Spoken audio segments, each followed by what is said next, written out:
તો રાજકોટના વિછિયામાં ધરણાનો સુખદ અંત આવ્યો છે। તો લોકો દ્વારા વિરોધ કરવામાં આવ્યો હતો અને આખરે તે ધરણાનો સુખદ અંત આવ્યો છે।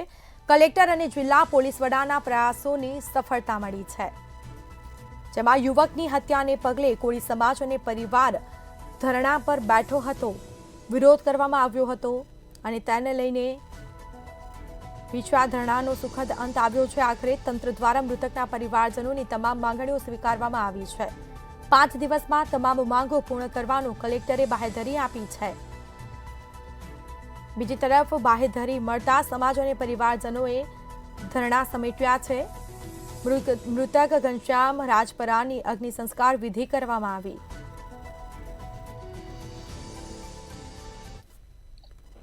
વિછિયા તાલુકામાં એક મારામારીનો બનાવ બન્યો હતો, જે મર્ડરમાં પરિવર્તિત થયું હતું।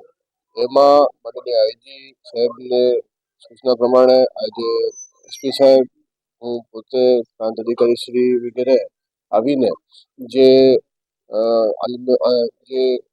હતભાગી હતા એમના પરિજનો ને એમની જે ટીમ હતી એમની સાથે અમે વાતો કરી અને આ જે એમની માંગણીઓ છે એ સ્વીકારવામાં આવી છે। જે ગંભીરમાં ગંભીર જે કલમ છે એ કાયદામાં ઉમેરવામાં આવી છે અને પ્રશાસન અને પોલીસ દ્વારા જે કામગીરી કરવામાં આવી એનાથી એમને સંતોષ થતા આ પ્રશ્નનો આજે હલ થયો છે।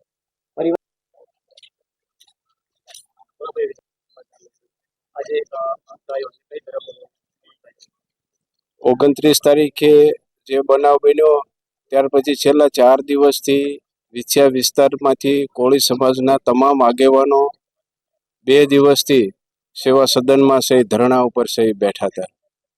એના અનુસંધાને કલેક્ટરશ્રી અને એસપી ના પ્રતિનિધિ તરીકે અને મામલતદાર, એસડીએમ, તમામ જવાબદાર અધિકારીઓએ અમારા સમાજની ભાઈ શ્રી ઘનશ્યામભાઈ જે મુદ્દાને લઈને જે લડત આપતા હતા એ તમામ મુદ્દાઓની અમારા સમાજની જે માંગણી હતી એના અનુસંધાને કલેક્ટર અને એસપીના પ્રતિનિધિ તરીકે પંડ્યા સાહેબે આશ્વાસન આપ્યું છે કે તમારી જે કોઈ માંગણી છે એ અમે 5 તારીખ સુધીમાં સહી પરિપૂર્ણ સહી કરવાના છે। એના ઉપર ભરોસો અને વિશ્વાસ રાખીને અત્યારે કોળી સમાજના આગેવાનો ધરણા ઉપરથી સહી ઊભા થયા છે।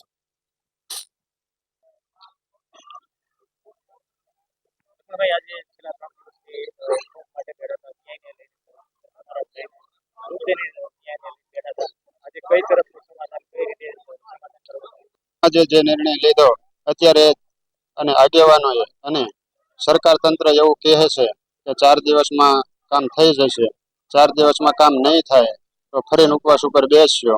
અત્યારે સમાજે જે નિર્ણય લીધો એ નિર્ણય ઉપર આપણે સહમત છીએ।